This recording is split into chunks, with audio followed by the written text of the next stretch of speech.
For refusing to house 6 relatives after they left me behind and came back broke?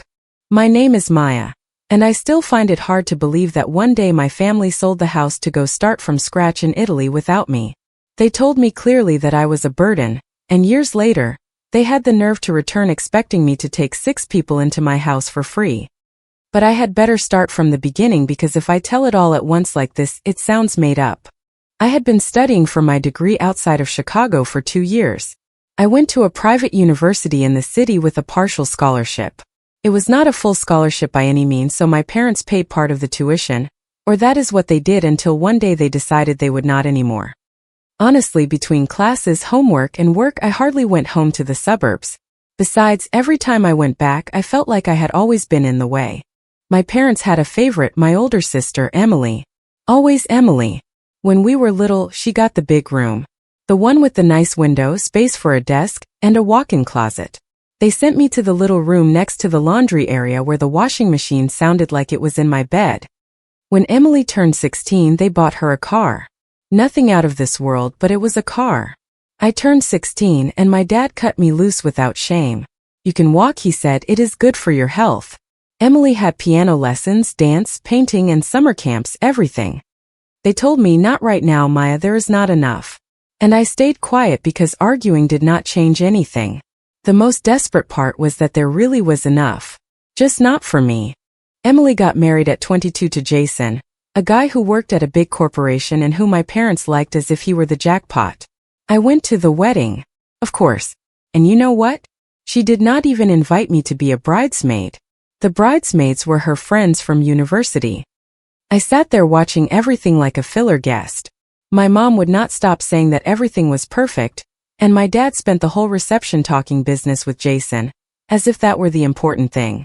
After that wedding, my social media became torture. I would open Facebook or Instagram, and it was photo after photo of my parents with Emily and Jason. Family meals, weekends, spontaneous outings, celebrations, whatever. My mom would upload things like, "What a blessing to have such wonderful children." And she would post a photo where only Emily and Jason appeared. She said children in plural, but I never appeared. And yes, it hurt every time. They hardly spoke to me. If they called, it was every 2 or 3 weeks, and not to hear about me. It was to tell me about Jason. "Maya, did you hear about Jason's promotion? Maya, they are looking at houses in a great neighborhood. Maya, they gave him a bonus. That boy really knows how to move up the ladder. How are you doing in school? Never asked. Are you eating well? Never asked. Do you need anything?" It was as if Jason were their son and I was an obligation they got stuck with. Over time I got used to it. School kept me going at full speed, and I also worked at a coffee shop near campus. It was not elegant at all to take orders, prepare coffee, clean tables, and put up with difficult people with a smile, but it paid me something and covered my expenses because my parents helped less and less with anything that was not tuition. The worst were the family events. Once I did go back for a family get-together for Thanksgiving. It was the kind of dinner where we have to see each other because it is the holidays. There was food at my parents' house in the suburbs. They put out the typical stuff. Turkey, stuffing, mashed potatoes, cranberry sauce, bread, wine, everything normal, except the conversation. All afternoon it was Jason. My dad said that is having a real career, and looked at me as if mine was a waste of time. My mom asked Jason about projects, goals, his future so bright. I tried to tell something about my classes, about a job that had gone well for me, and my mom cut me off with an "Oh, that is nice, honey." And in seconds they were back with asking Jason about his boss. That night I left with a knot in my chest. When December arrived, for some reason I thought maybe this time. I do not know why, sometimes one holds on to anything. I saved up from the coffee shop and bought little gifts for everyone.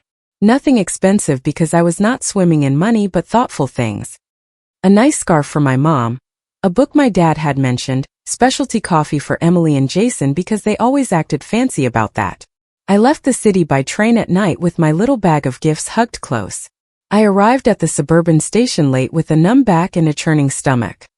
From there I took a rideshare straight to the house, thinking that for once, maybe they were going to receive me like a daughter is received. And when I got to the house, everything was a mess. Boxes everywhere, open suitcases, piled up clothes, papers here and there, people walking in a hurry. My mom was folding things and putting them into a suitcase. My dad was sitting with documents at the dining table. Emily and Jason came and went talking about dates, shipping logistics, tickets, and paperwork. No one greeted me well. My dad barely grunted. "Oh, Maya's here." Without looking up, my mom made a gesture with her hand, like shooing a fly, and kept folding. I stood in the entrance with my bag of gifts in my hand, feeling ridiculous. "What is happening?" I asked. My mom did not even turn around. "Not right now, Maya. We are trying to organize everything for the move." "Move? Where are you going? To what street?" And that was when they stopped and laughed. They laughed at me, as if I had just said the dumbest thing in the world. Emily looked at me with a little smirk that made me want to push her. My mom blurted out, "To what street?" "Maya, please." Jason, very cheerful, said they offered me a position at an international company in Italy. I felt like I was running out of air. "Italy?" My mom nodded as if she were talking about going to a nearby town. "We are all going." "Everyone," I said. And in that moment I really thought, well, they told me late, but I am going with them. "When were you going to tell me?" I asked. "I have to see how I manage with the university transfers, whatever. Learn Italian." The silence that followed split my face. Everyone stared at me as if I were crazy. My dad was the first to speak with a calmness that froze me. "You are not coming, Maya." I did not understand. I stood looking at him as if he had spoken to me in another language. "What do you mean I am not going?" I said, "I am your daughter too." My mom finally turned around, and the look she had was not anger. It was contempt, cold, as if I were a problem. "Maya, you are already 20 years old. You are an adult." "So what?" "That adults resolve their things. Jason has a huge opportunity, and honestly it is time you learn to stand on your own." "And my degree?" I asked, feeling my hands shaking.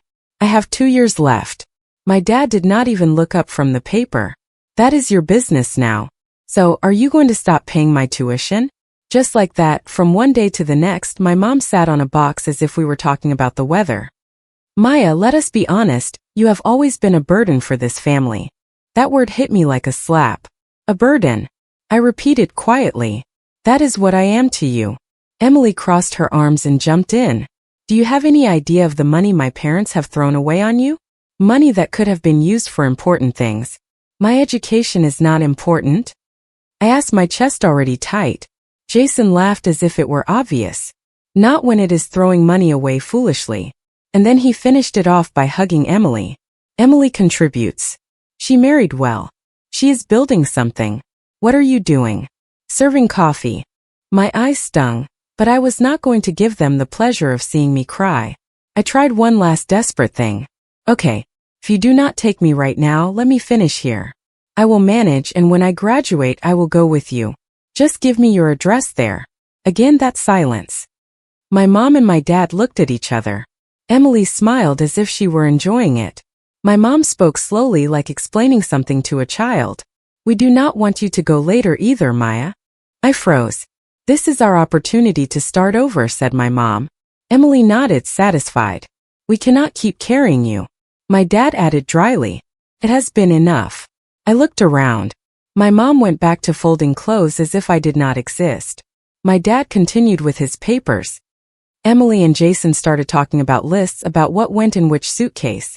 In a corner was the Christmas tree decorated, pretty, as if mocking me. I walked over and left the bag of gifts there under the tree. No one noticed. 20 years being their daughter, and it ended like that with "You are a burden and figure it out." I left without saying another word. No one followed me. No one yelled wait. No one told me to take care.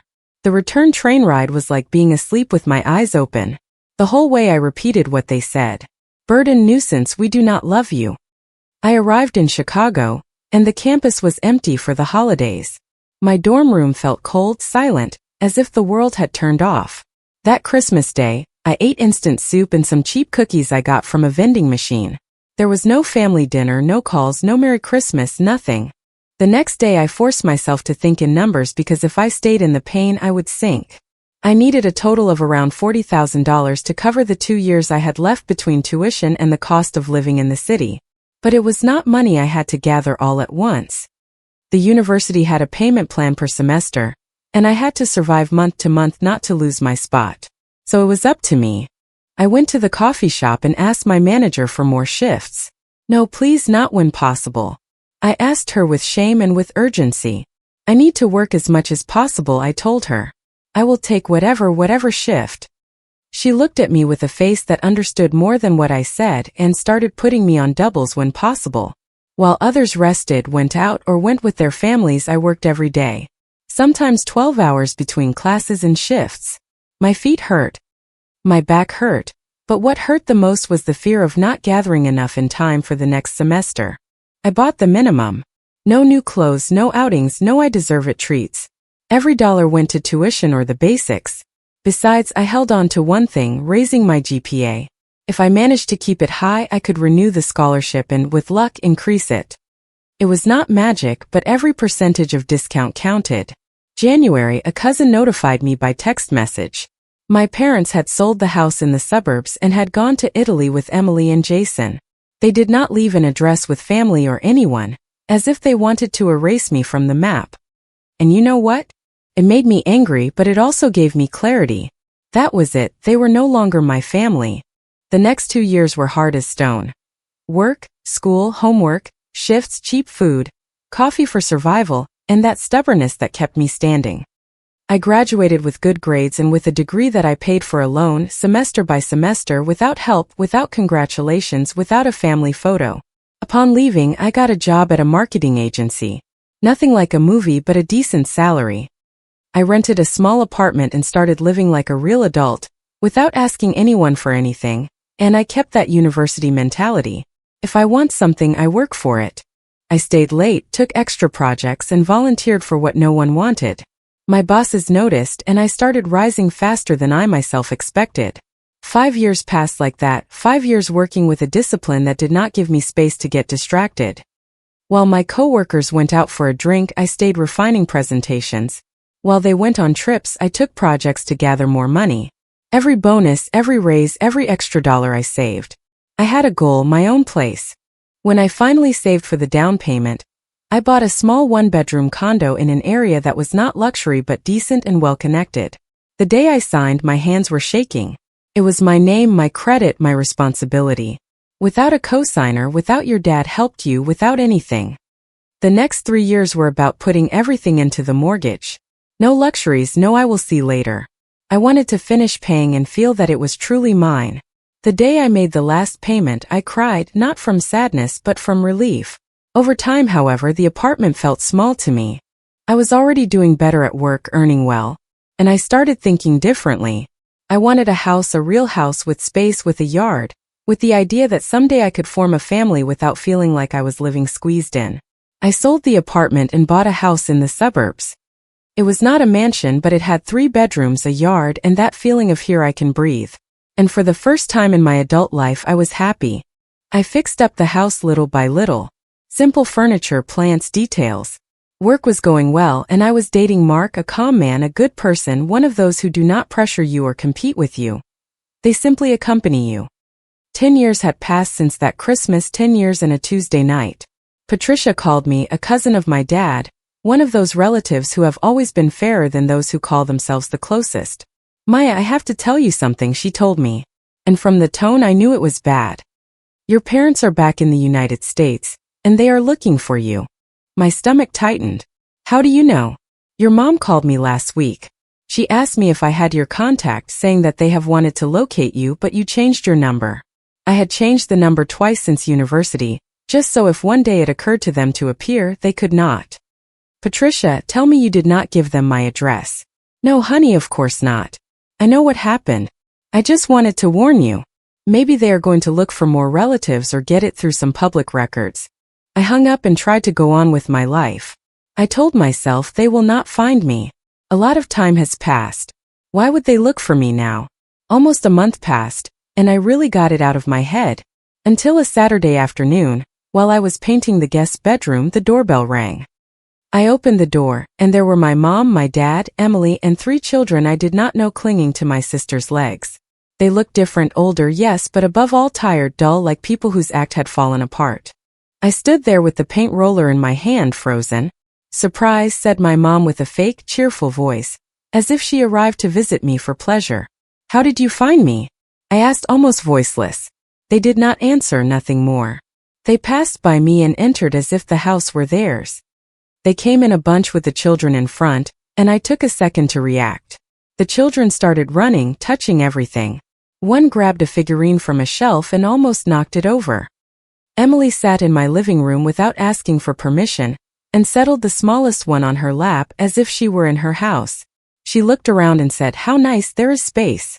My mom walked through the living room looking at walls, measuring with her gaze. "Yes, this can work for us." I blinked, trying to understand what they were talking about. Emily let out air, fed up, as if I were slow. Jason turned out to be a disaster. I sat in a chair because I felt like I was going to fall. "We bought a house there in Italy," said Emily, and her voice became bitter. "But he put everything in his name, everything. Then he got involved with a younger Italian woman and kicked us out." My mom nodded dramatically, as if she were in a soap opera. "We were left with nothing." "He divorced me," continued Emily with a tense face, "and managed so that I received almost nothing, neither house nor money, and barely any support for the children." My dad, without emotion, added, "We returned with the little we had left. We have been in a motel this last month." I looked at them, trying to stay calm. "I am sorry," I said slowly. "Truly, I am sorry for the children. But I do not understand why you are here."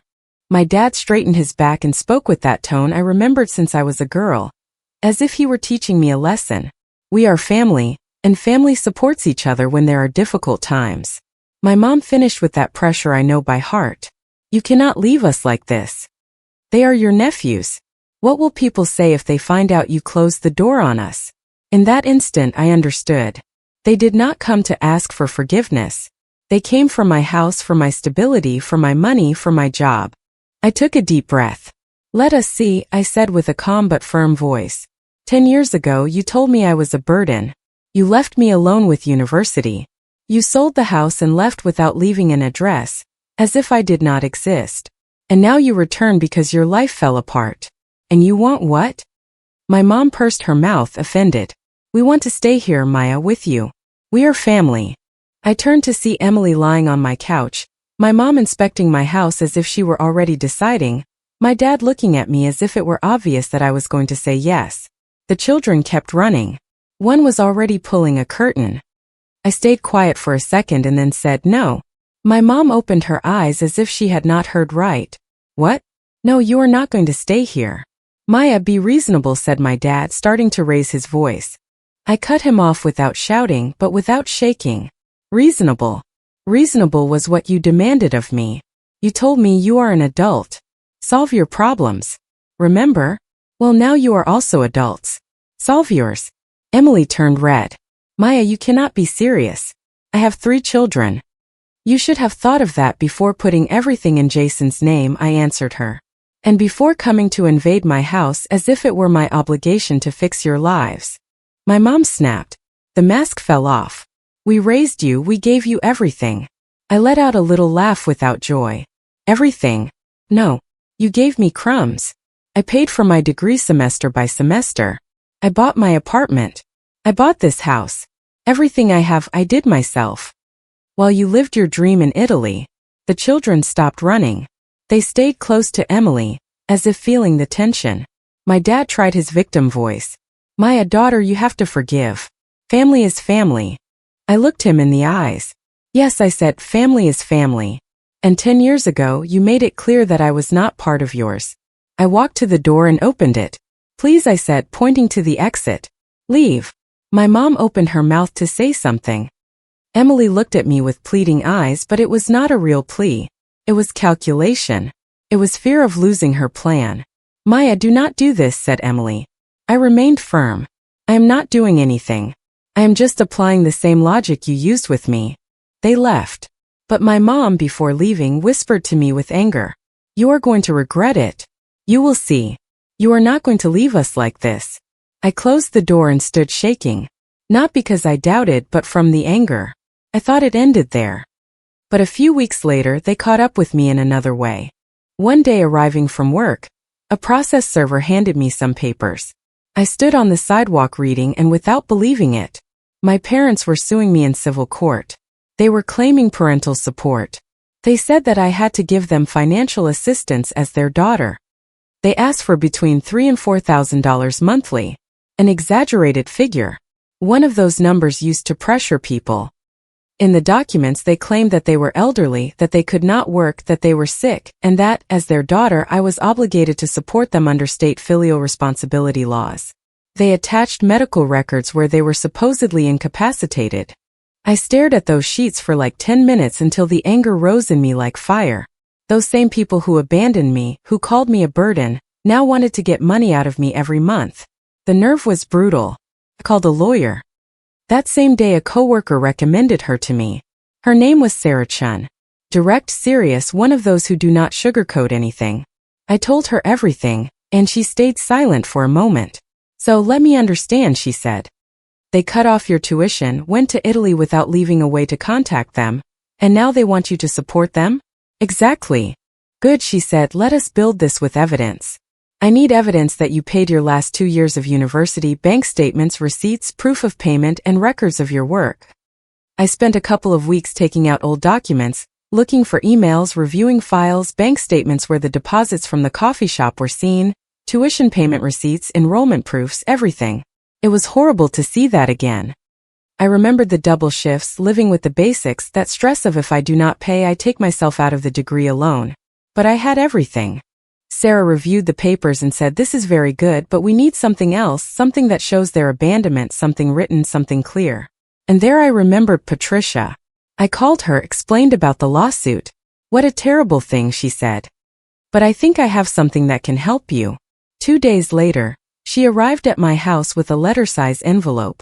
Inside came a letter. Paper real, a letter.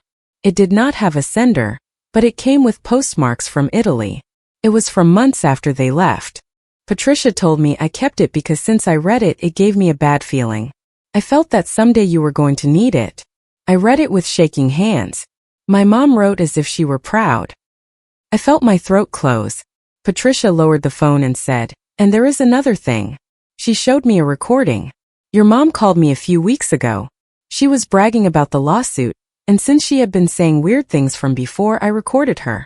She hit the play button and there was my mom's voice clear, saying that they had falsified medical documents so it looked like they could not work, saying that I surely earned very well and that it was fair to force me to share it, that was so I learned for having kicked them out. I froze. Sarah heard everything and looked at me with a serious face. This changes everything. The matter was not resolved overnight. There were notifications, back and forths, and weeks that felt eternal until finally, the day of the hearing arrived. My parents arrived with Emily and the 3 children. They were dressed as if they were going to church. My parents even brought walkers. They walked slowly, complained, acted fragile. My mom cried as if her life were slipping away. She spoke of how she sacrificed for her children. She said she gave me the best education money can buy, that she never thought her own daughter would abandon her. My dad spoke of his delicate health, that they spent all their savings on my degree and that is why they were in misery. Everything was a lie, but they said it with a certainty that was scary. Then it was our turn. Sarah presented my bank statements, my receipts, proof that I paid my university semester by semester, proof that they sold the house, proof that they went to Italy, everything in order. Then Sarah asked for permission to present an audio and played the recording. The silence in the room was heavy. No one moved. My mom's voice sounded, confessing that they falsified medical documents, bragging that they were going to get money out of me, saying it was revenge. My mom went rigid. My dad swallowed hard. Emily did not know where to look. Then Sarah took out the letter and read parts out loud, including when my mom called me unnecessary, and wrote how happy she was to have gotten rid of me. My parents' lawyer went pale. The judge was not happy at all. He said with all clarity that the lawsuit was frivolous and that there were clear signs of bad faith, that there was evidence of abandonment, manipulation, and an attempt to use the system to pressure me. He dismissed the case, ordered sanctions and a fine for the fraudulent conduct, and referred the matter to the district attorney regarding the false documents. Besides, he dictated measures so they would not get close to me or contact me. When we came out, my parents tried to approach, but Sarah stood in front of them firm. Do not even try it, she told them. If you get close again, this gets more complicated. They left with their faces sunken. Emily threw a look full of hate at me and went after them, pulling the children. From the trial 2 years have already passed. And if I count from that Christmas when they left me alone, it has been almost 12. I have not heard from them again. And I do not miss it. Patricia told me they went to live in a town far away in another state, like hiding.